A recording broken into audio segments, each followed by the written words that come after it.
Hello, this is Chris Kobe with the League of Women Voters of Portland. You are watching the Video Voters Guide or listening to our podcast.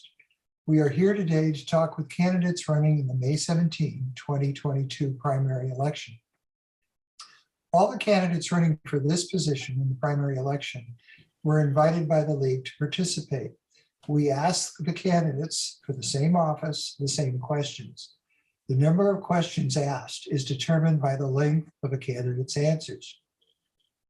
In this process, we are grateful for the support of the Carol and Velma Sailing Foundation, the League of Women Voters of Portland Education Fund, the Weiss Foundation, and our media partner, Metro East Community Media.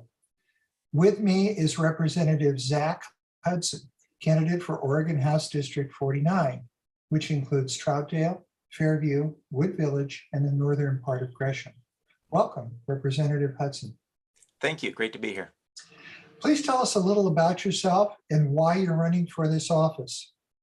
Well, I'm the current representative for House District 49. I was elected at the beginning of last term, so I've served the long session and then the short session, and I'm running to do it again. Before this, I was a Troutdale City Councilor for 4 years. Before that, I got my start locally on the Troutdale Budget Committee and the Citizens Advisory Committee. I'm a teacher. I've taught in local schools for 16 years now. Right now, I'm at Cedar Ridge Middle School up in Sandy, but I've taught at Reynolds High School, Corbett High, Gresham High School, and also Mount Hood Community College. I've lived in East County area essentially since I moved here with my wife. We have 3 kids, and I'm looking forward to continuing to represent my community. Let's turn to the issues. What, if anything, do you think the legislature should do about campaign finance in Oregon? I think this is going to be a priority for the 2023 session. In fact, I have asked our caucus to make it a caucus priority to pass campaign finance reform. I think it's really important to make sure that everyone's voice gets heard, and that can't be the case when unlimited amounts of money allow some people or some corporations or organizations to drown out the others. There were actually 3 campaign finance reform bills that were brought forward in 2021, and I would love to see those back again. I think we need to make sure that mega donors like Phil Knight aren't able to drown a particular race in money. I'd also like to see corporations severely limited in their ability to contribute. But I think we can do some other things as well. When it comes to campaign spending, there were a couple great bills in 2021 that we could bring back. One would have prevented candidates from using their campaign funds to pay their own business if they own a business. Another would have prevented foreign nationals from donating to campaigns. And so I think those would be important. Another great area for campaign finance reform would be disclosure. When a flyer or a commercial weighs into the mix, we should know who is funding it and where that money and those opinions came from. So I'm excited to see a lot of those initiatives. I hope they go forward in 2023. You're listening to the Video Voter Guide interview and podcast of Representative Zach Hudson, candidate for Oregon House District 49.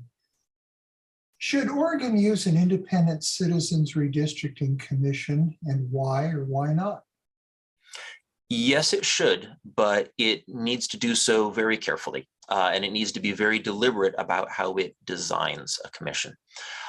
There have been other states that have used an independent redistricting commission, and it's not gone well at all for them. So we need to learn from their mistakes, and we need to be very conscious about who would serve on such a commission and make sure that this commission would be representative of the diversity of Oregonian voices. So that would be one important aspect of it.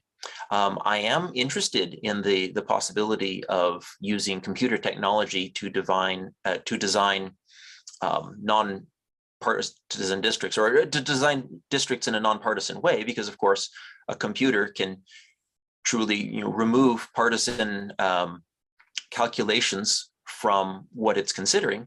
But then we have to ask, well, what is the computer actually designing for, and make sure that that's in alignment with our priorities.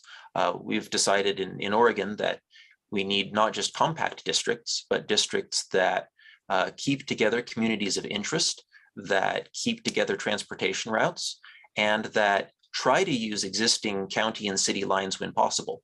So whatever commission or system we go forward with is going to we'll need to figure out how to balance those and how to incorporate all of those criteria. Turning to another issue, what does Oregon need to do to provide affordable, quality childcare for families? I think it needs to keep going in the direction that it's going, and keep finding the next step to do more. Providing quality, accessible childcare is a win for everybody. It helps not only children, it helps working parents, it helps employers, and it helps our economy in general. We've already started down some great work there.